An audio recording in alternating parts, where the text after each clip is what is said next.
Cool, and we're live. Hello and welcome to the floor for tonight's panel, DIY as a Lifestyle. May's theme is creativity with meaning, so we're following on from last month's networking panel to discuss DIY community, culture, and creation. I'm really excited to hear our guests' experiences and opinions on this one. Before I ask each of them to introduce themselves, for those of you watching on the floor, Facebook or YouTube, please feel free to add your comments or questions to get involved, and I'll read some as we go along. So introductions, I'm Sunny S.J. Winter. I've been working in the music industry since I was a teenager in concert promotion, European touring, music publishing, and neighboring rights for Cobalt. Now, on to our guests. Let's start with Ollie. Could you please tell us a bit about yourself? Hi, I'm Ollie. I'm originally from Norfolk. I'm in South London now. Been running gigs and putting on bands for about 20 years.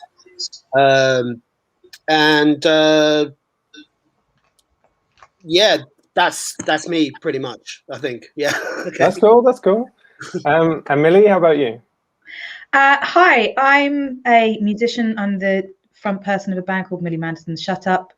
I'm also a lecturer in music business and artist development and a vocal coach. I've been working in the music industry now for about 10 years.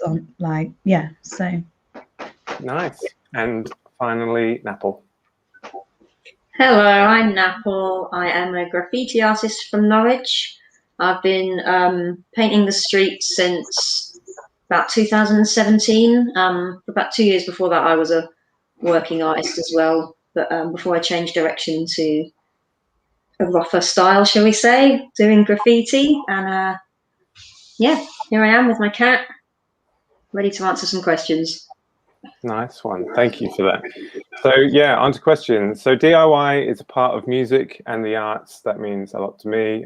I stumbled into concert promoting as there was nothing to do where I lived and I wanted to start something, figuring it out as I went, making friends, learning about myself and others. I guess my first question would be, and I'll start with Napple on this one. If you had to get down to like the essence of it as a culture or lifestyle, what does DIY mean to you? Well, to be honest, it's not a saying that I use very often, but having been invited to this panel to discuss it, I've realised that pretty much all of my life I've just been DIY, you know, from raising kids by myself. I cut my own fucking hair. Do you know what I mean? I've carved a career out of nothing, and I basically do everything by myself on my own, you know, just me. You exemplify it. I like it. What about Millie? If you kind of, what does it kind of mean to you, I guess? I guess there's so many facets to the idea of DIY. Like if you talk to people that are really hardcore punk, you'll probably hear people say the thing DIY or die. I don't really see it as something that's like that. There is a beautiful culture around certainly DIY music where there's a lot of community.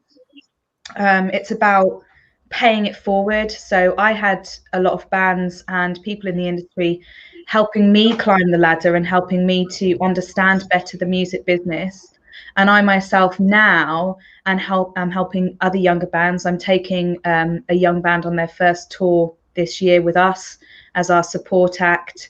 I'm really passionate about teaching young people how to build their careers from the ground up. And so for me, while I have no issue, if a record label came to me tomorrow and gave me the opportunity to have a deal that really resonated with me, with my band, and gave me the opportunity to get further, I wouldn't turn it down. But DIY at its essence for me is helping people understand the music business better and better their own careers through knowledge and practice, as opposed to the DIY or die thing. That sounds good. I like that. What about you, Ollie? What would you sort of add to that? I'm a bit similar to you, SJ, in the sense that I came from a place where there wasn't much going on. So it was a case of you've got to do it yourself. And as a term, I think it's a good kind of label to establish something as more authentic or something that's come from the same place that the listener is. Like there's less of a barrier between the listener. But the reality for me, where DIY becomes a kind of community thing, is not DIY. It's do it together and do it with the help of other people and helping other people out. I used to live in Jakarta and play in bands out there, and people didn't say DIY. It'd be like do it together, which doesn't have as nifty a acronym. DIT. Yeah. But yeah, I mean, for me, it's about culture building and community. And if the thing that you think needs to be there isn't there, it's kind of, whether it's for mass consumption or not, it's about building something around you that you can use with the other people that think similar to you, and doing that away from a kind of the wider culture. So it's about culture building, space, making your own space. Ollie, Ollie, can I just say that I truly think that you should create a T-shirt and sell it, and it should say "Dit, you tit." Okay. I love that. That's so good. I quite like that because it's I think it was my buddy Em, who plays in a band called Nervous. She posted the other day about DIY and how people need to start showing a bit of gratitude to people. So yeah, dit, you tit. You know? Get it in the comments if you'd buy a T-shirt. Yeah, get on it. Yeah. If you'd buy a T-shirt with "Dit, you tit" on it, get it in there. I'd love to see some more doing it together. I find I think it's different in the music industry than maybe in the art industry, where people tend to sort of just want to do things by themselves and not tell anyone. But I do like to get people involved in projects. I did go and speak to a lady about doing a project on the side of a house, and I thought, well, this is a lot. Let's do it together. Let's get some other people involved. I like that. Do more togetherness. I think it's I find it's just less. People can be really competitive, I think, and they want to keep these things to themselves and hide it and just have it, like, look what I did. But it'd be great if we just did things together. You could achieve more, couldn't you? I'm going to sound like a grandma right now. Okay, so forgive me for sounding like an oldie, but I think a lot of the secretiveness, the competitiveness, the want to keep your secrets to yourself, and this is in the music industry as well. I do feel like it's part of that youth thing, that jealousy and protection thing of, well, I've done this myself, so I don't feel like I should let somebody else know. And what if they climb the ladder faster than me? What if they get there quicker than me?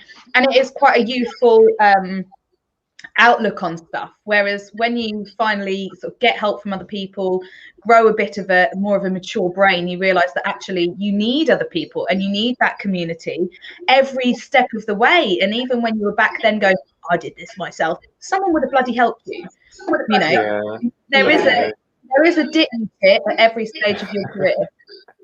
Do you think a lot of that's about ego? The ego of 20s and it being your thing? Yeah. I do think. Go on. Napa, what do you think? I was just going to say, I think if someone had been there when I first started doing graffiti to sort of guide me, show me some things, I'd be a lot fucking better than I am. But I've had to learn it all myself, and maybe I'd be really, really fucking good if someone had just helped me out a bit. But I do find, it's sort of competitive and jealousy when you are doing well as well. But if you work hard, it's the same with music. And I desperately wish there was somewhere like Access to Music when I was 16, 17 years old. I wish there had been an establishment that taught me about the music business, taught me about contracts, being a self-employed musician and how to do my taxes, because God, aren't they horrendous? You know, like, I don't mind it. all of the you know, the intricacies of being a performer, of communicating with an audience. Yeah. You don't have to be a superstar with mega confidence when you first step out onto a stage. I had to learn all that myself. I had to puke my guts up by myself backstage, not understanding that stage fright is actually okay.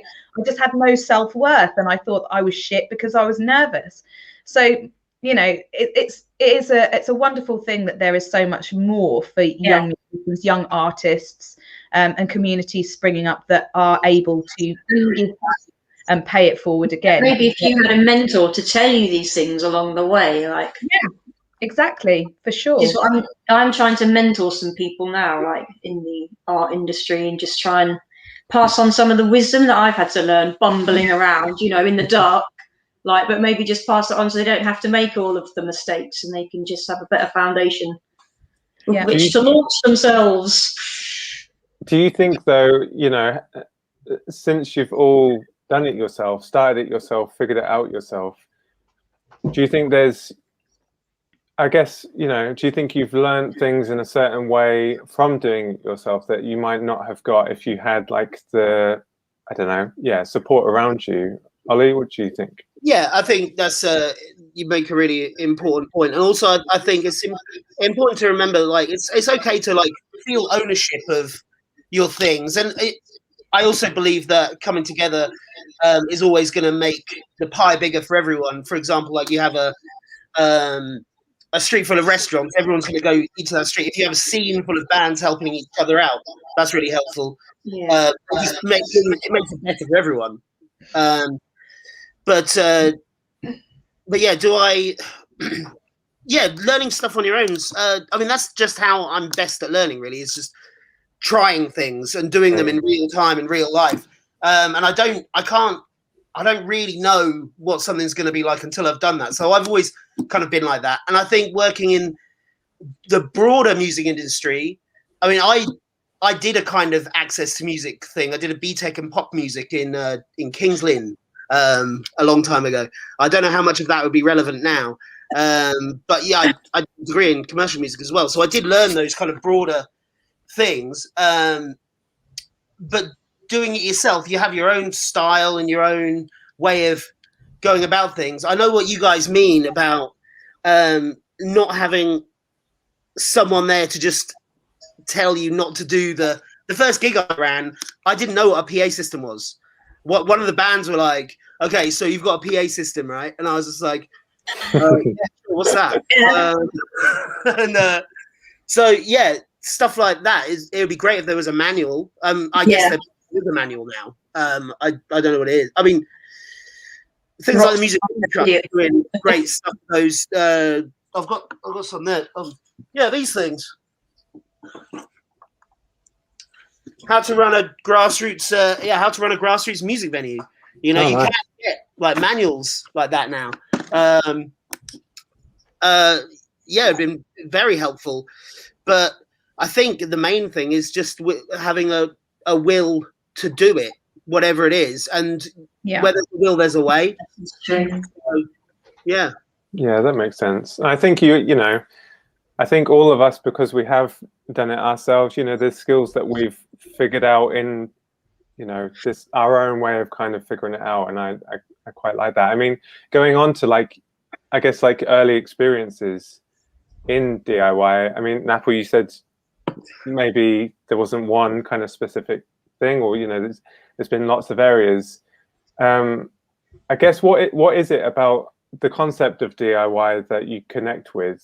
Is it just that, you know, you just found a way, basically, or is it? Yeah, I just like to make things happen. Like Ollie was saying, if it isn't there, then just make it exist. Like, I created the underground gallery, which is under St. Stephen's Roundabout, because it just looks so rank. And we did like a paste up thing when I was on a college course, which temporarily made it look better. And then when that got all sort of ripped down, I thought, let's just make a permanent one. How hard can it be? But I did do that with the help of some other people, and, you know, there was a few of us. But now it's still going. I mean, that is But that's 2015. What is that, 6 years now? And That's it still amazing. looks really good. And occasionally update some of the art and get new artists down there. And it's a nice project for people to work on as well. Quite often people haven't worked on something that big. And so in that respect, they do get to pass on a little bit of knowledge, which is just go for it. Yeah, definitely. I never actually knew. Yeah, I never knew that, but I love that space. You know, it really was transformed down there. Yeah, and, that's amazing. It's really nice to hear people who walk down there every day, especially like the little old ladies. They walk through there every day to go into the city, and they do stop and say thank you, like thanks for making this look nice. So it used to scare me, and no, it doesn't, because there's nice art on the walls. So that is always nice to hear. That is amazing. And what about you, Millie? What were your kind of early experiences? I think you touched upon them a little bit, but I guess what was it that connected? What did you connect with in those early stages? I mean, my earlier bands, I don't regret my earlier bands, and certainly not the one that gave me the most stage experience and things, but the person that was advising me the most didn't really have the best experience of the music industry and didn't really have enough knowledge. And so I was guided in a way that in some ways I wish I hadn't been at the time. However, you know, you could say that about lots of things, but who I am today has been shaped by the experiences that I've had. We had a terrible record deal in my previous band that meant that we lost our assets for 5 years. And we lost our entire fan base, and we were getting, you know, 300 odd people to a London show regularly. Oh, wow. And I think it was at that point, I'm not going to tell you the name of the band, by the way, because no, if anybody actually found that music, I would die of embarrassment. I think it was at that point that I was like, right, well, I'm going to have to rebrand myself because this band is dead, essentially. And I'm going to have to learn and make sure that I don't make those same mistakes again, make sure that I understand a bit about contract law, make sure that I have a solid team around me that I can trust. And so I went solo, and I went to university, and I studied music management as a BA. And then I practically applied everything that I was learning while I was at university. I used my university degree, bank the loans and grants and everything to fund my music, my promotion, things like tents to go and play festivals. All of my money went into being able to do that. And I guess that was the turning point for me, going, I'm never, ever going to be messed around in that way again. I'm never going to be falling into that pitfall where I'm unable to use my own music the way that I want to because somebody has, quite frankly, fucked me over. So I think it started there, and I'm still very passionate about my education and about educating other people in order to stop them from making those pitfalls. So I'm studying a master's from October in music industry management and artist development, and I want to go on to study a PhD and write a manual on a DIY musician in layman's terms, not with all of the technical garble that you get in a lot of music management books. A DIY, this is how you do it. For dummies. Meat and potatoes.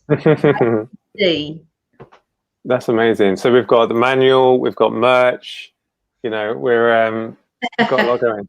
And Ollie, what about you? Like, yeah, I guess what was it that started, I guess with shows, for instance, what was it that made you kind of want to go down that, and what did you connect to?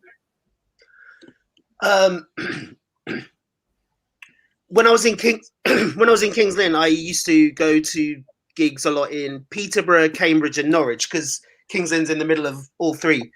And I'd see great bands all the time, and I didn't really have anyone at home to talk to about them because I wasn't like going with anyone and stuff. So I thought I'd bring them to King's Lynn, and I just got hooked on it. It's just, you're like the representative for your town, and you know, you're bringing this cool thing to your mates. So something cool to do at the weekend, and just got into it like that. And then it just becomes kind of part of, I guess, my identity in a way. Like people say, oh, Ollie runs shows, talk to Ollie about your band and whatever. Yeah, I mean, it's a part of a bigger kind of punk lifestyle.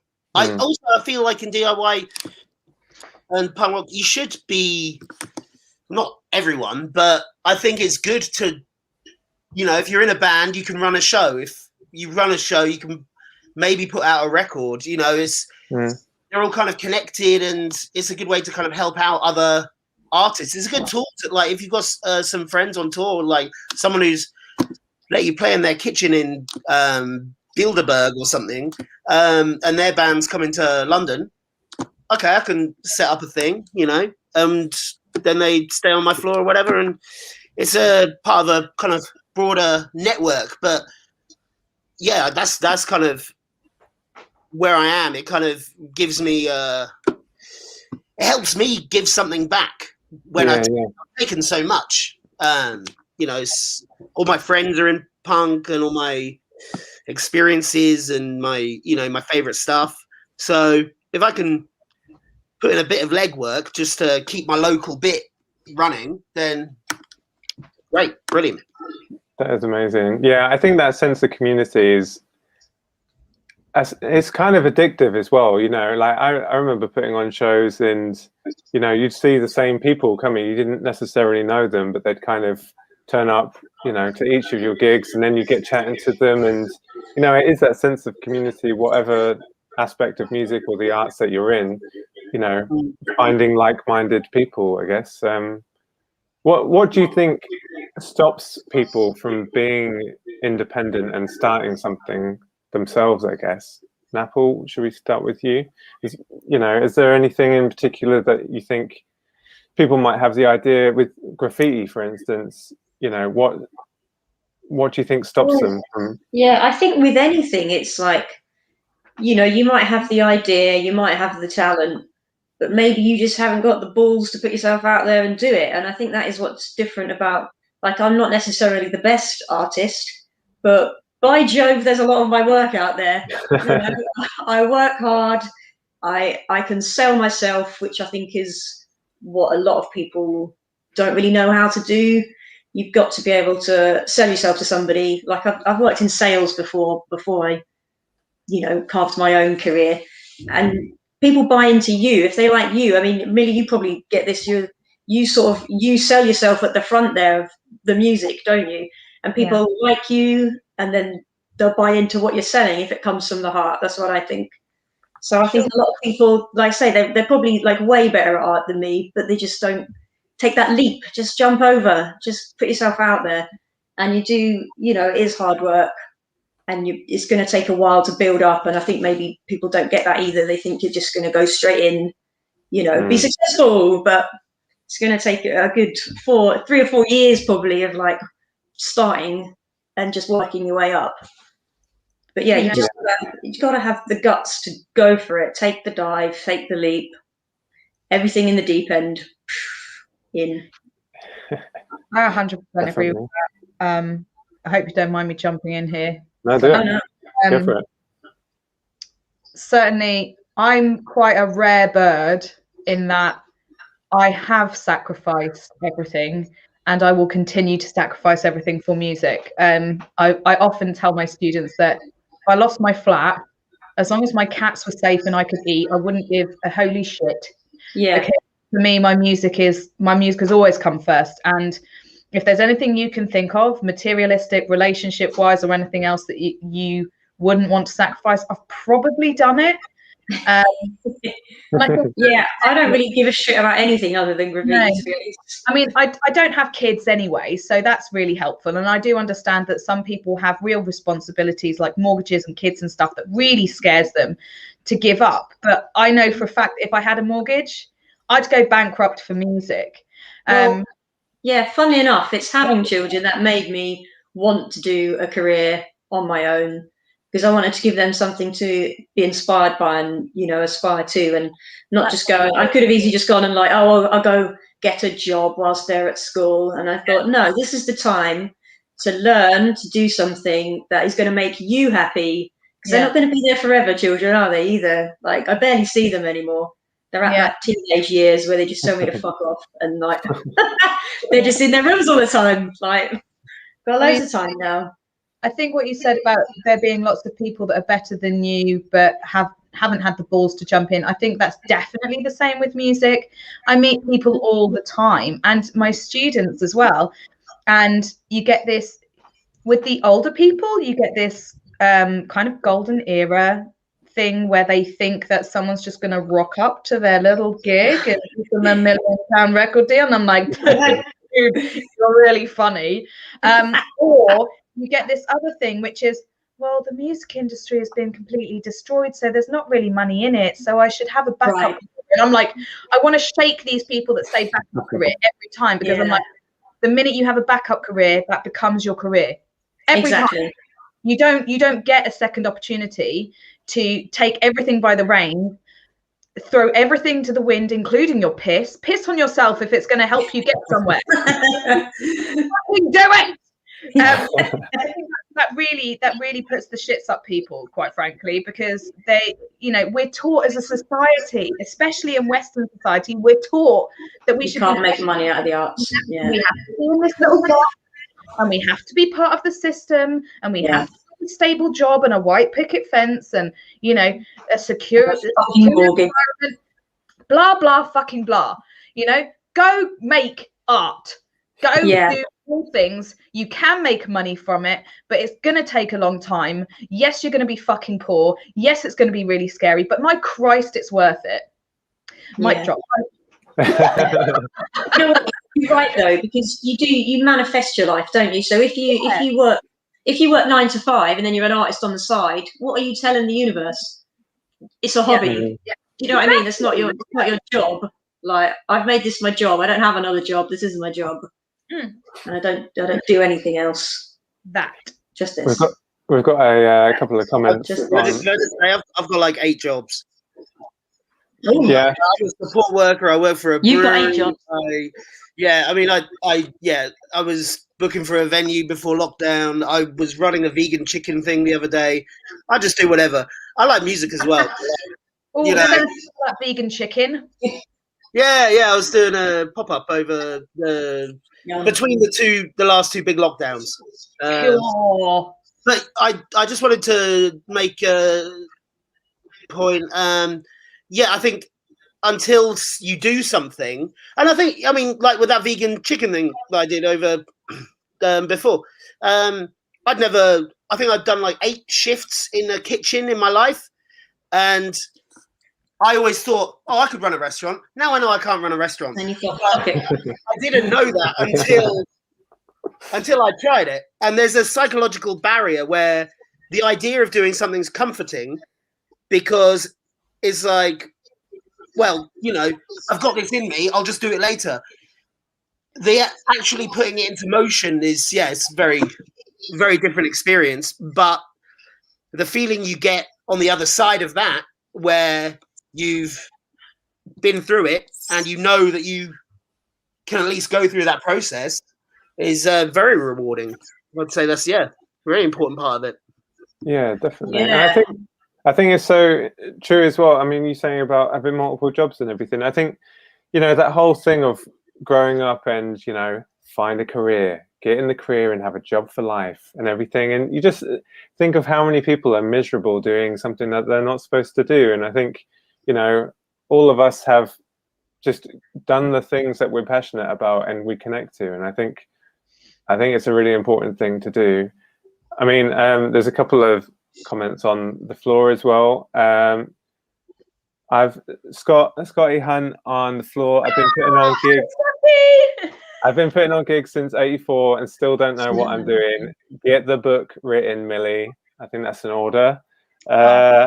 And Brian Wood on the floor. Over the last year, do it yourself has become more important, I think, with lockdown and everything. Sorry, I know these people. Hello. That's cool. Thanks for watching as well. I mean, off the back of Brian's comment, do you have any advice for anyone who wants to get started, if they've got like an idea for something, but they don't know how to get it going? Millie, do you want to plan? Understand your market, understand what your vision is, really hone in on what that vision is, and plan. And I wish somebody had said that to me a long time ago, but at the end of the day, you can be as artistic as you like, you can be really, really talented, but if you don't just sit down and go, what are the steps to me actually actualizing this vision, then you're really likely to take a lot longer getting there than you would have done if you'd actually taken the time to go, what can I do to make sure this is a success? So that one word, plan, frickin' plan. Be methodical, yeah, and plan. I like that. Ollie, what about you? YouTube tutorials are your friend. 100%. Do you use them a lot? Or did you? Yeah, because, I mean, I don't know, like the other day, my neighbor was just like, do you want to play some bass on my hip hop stuff? He's a hip hop producer. So I was like, okay, I'm going to Google how to play hip hop bass and just learn some like old school, just like smooth licks and stuff. But yeah, I don't know, maybe last year I was tie-dyeing some t-shirts. I'd never tie-dyed before. So I had a YouTube tutorial tie-dyeing. You know? Yeah, I use them quite a lot. Basically, no excuse. There's no excuse anymore because of, the information is there. Yeah. I agree. Nafal, what about you? Do you have any advice? I think probably a good idea is to speak to people maybe who've done the thing that you want to do and just ask for some advice. Like, how do I get started in this? Ask your peers, basically. You know, there's someone out there, whatever you're doing, there's someone out there who's gone ahead of you. You know, get some tips. I think, I agree. I mean, it must be quite hard for, I don't know, I guess people who are shy, in terms of I get asked a lot of things. Like, people always sort of approach me, like, how do I learn to spray paint? I think I might start setting up some sort of maybe one-on-one sessions with people. Everyone wants to learn at the moment. But yeah, it is difficult. Things are difficult, like learning, like, how do you learn to put on gigs? How do you do this? How do you do that? But there's someone out there who has all that knowledge. I think, you've got an email. You could send an email. That's not so scary, is it? But I think I often give people advice. I don't know many people who would turn somebody away. Like, I think the point that you made there, Sunny, about shyness, I get that, and I get it's really scary to. I mean, Nafal is very approachable. I am not. Apparently, I'm quite approachable. People first approach me. I don't try to be. It's just a thing. I think in terms of that, there are countless blogs and live chats and podcasts as well, where you can get the same advice absorbed in a similar way, like you're being, like this, like a really lovely, comfortable chat where we're all in a comfy chair having a beer and a chat, and people get to come back to this and watch this, which is a really beautiful thing. So thank you, The Floor, for setting this up and giving some people something to come and think about. Certainly if I have been brutally shy and brutally anxious in the past, and I think if there was something like this or a podcast or a blog that I could follow, that's probably the way that I would go in order to get information. If I was too scared to say, hello, I really like what you do, please help me. Please help me. Please. Believe it or not, I used to be shy when I was a child, though. I think it's fine in that way, isn't it? Just whatever works for you, reaching out in whatever way, really. Ollie, do you have anything on that before we move on, or are you okay? I just want to say I agree with everything that's already been said. No, that's fair. And I guess anyone who is watching, just to kind of reach out as well and ask those questions to any of us, or not being shy. I guess as we're approaching the end, I guess my last question is, we've seen like music and the arts heavily affected by the pandemic, especially with potential venue closures and funding cuts. How do you think that will affect, I guess, like DIY culture when the world opens up? And do you think we'll see more people, doing things on their own and finding a way, or will there be less opportunities? I'll start with Nafal on that one. Yeah, I mean, to be honest, I don't really I don't really listen to live music that much anymore. I don't know why. I've been to a lot of gigs in my time, like a lot. I've been into lots of different music genres. For a lot of the time, punk. But I think punk will never die. No, people will make it happen. They will. They'll definitely. It will be in somebody's front room, or it will be in a shed, or in a an outside space. Somebody will make something happen for sure. I don't think it will ever die. Ever. It's That's fair. the spirit of it, isn't it? Like I was saying to Abigail, I was like, I don't really listen to punk music anymore, but I definitely embody the spirit of it still. Probably a bit too much. Yeah, it will never die.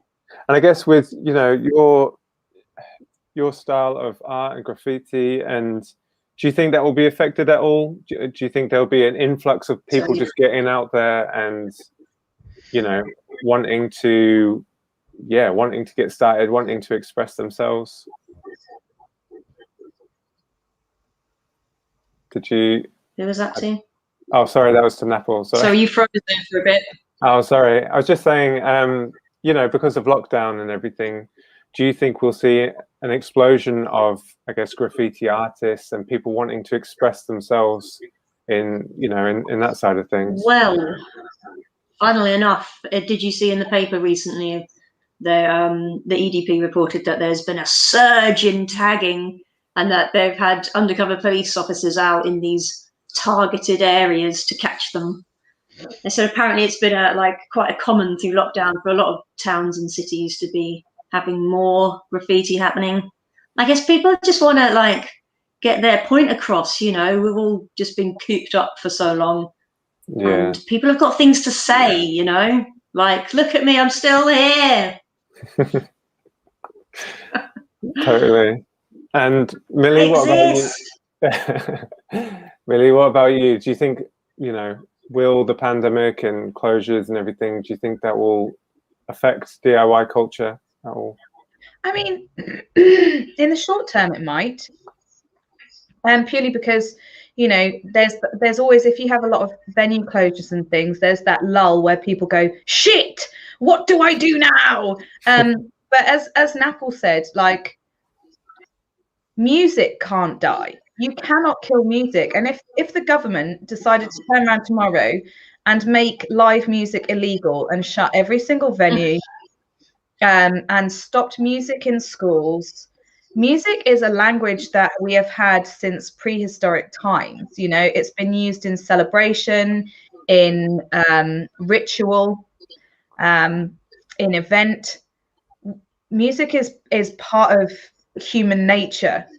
You can't take it away. And so it would be like when alcohol was made illegal, there would be a grubby underground cellar somewhere where people would start making music again, and it would spread like wildfire because we live with music. We have music inside us. There's very few people, and I think I've met maybe 2 people in my life ever that has said, I really don't get music. I'm just not into it. I'd prefer to read a book. I'm like, you're really fucking weird.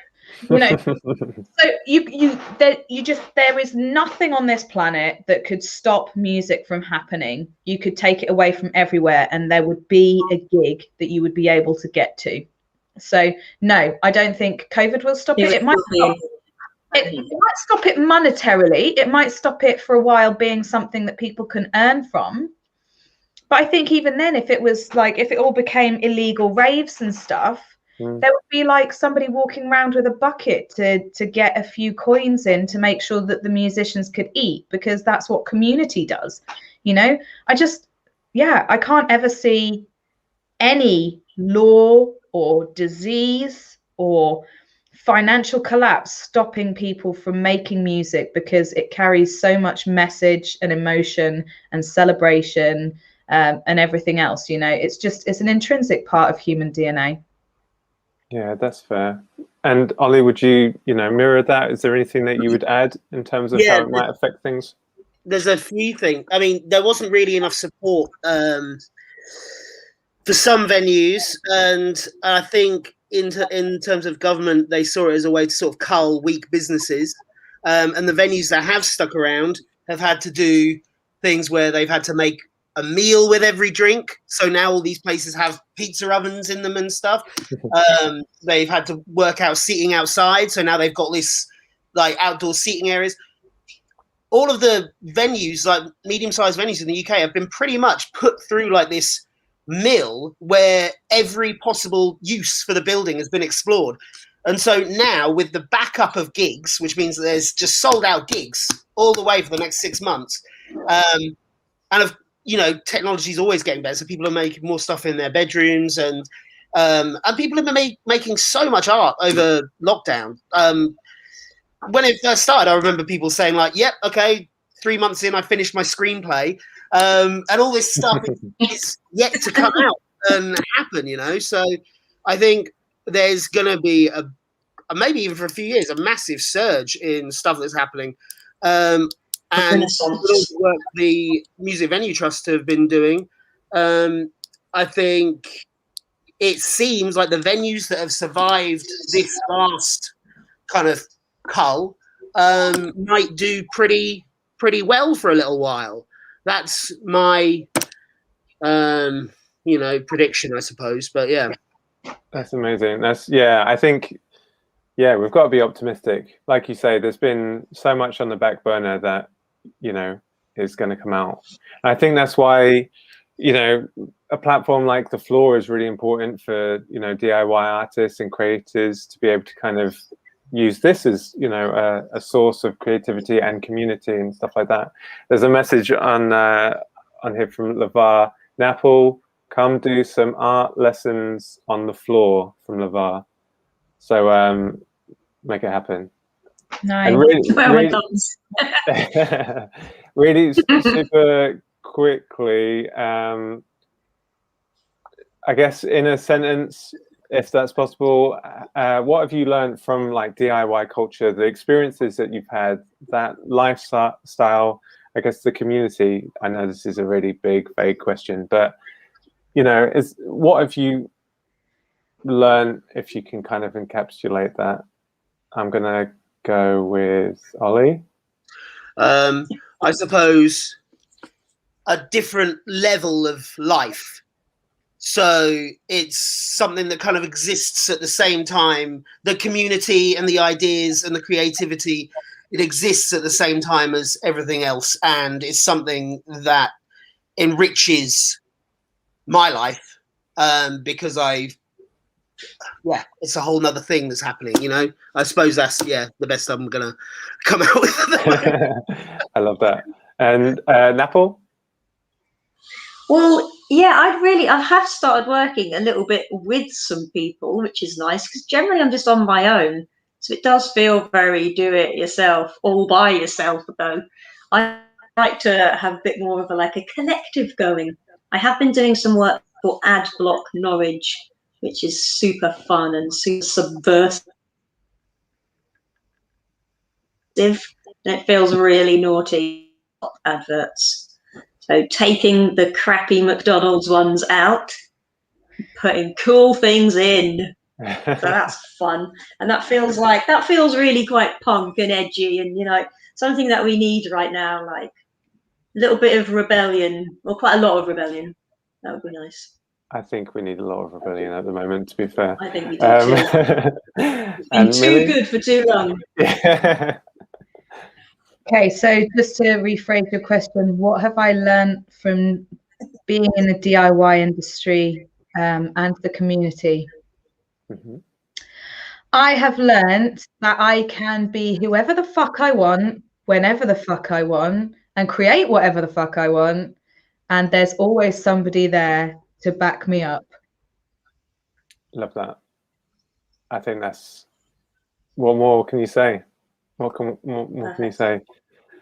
All right, I think that's our time up for the panel. I'm afraid it's flown by. But Sunny, thank you so much. That's okay. Thanks for having us. It's been great having you and having this conversation. There's a million things that I would have liked to have asked you all, but I've really enjoyed this conversation and would love to hear your thoughts on it. People who are watching, please do connect with us. because I think we need community now more than ever. To me, DIY is about understanding yourself, trusting yourself, and finding that connection with others. I just want to say thank you so much to Napple, Millie, and Ollie for your time and your connection. And to everyone for watching. If you didn't catch all of the chat, it will be available on the floor, Facebook, and YouTube. And all that's left to say is I hope you have a lovely evening and see you next time. And you, Sunny. Thanks, guys. It was lovely to meet you, Ollie. Lovely to see you. Bye. Thank you. Bye.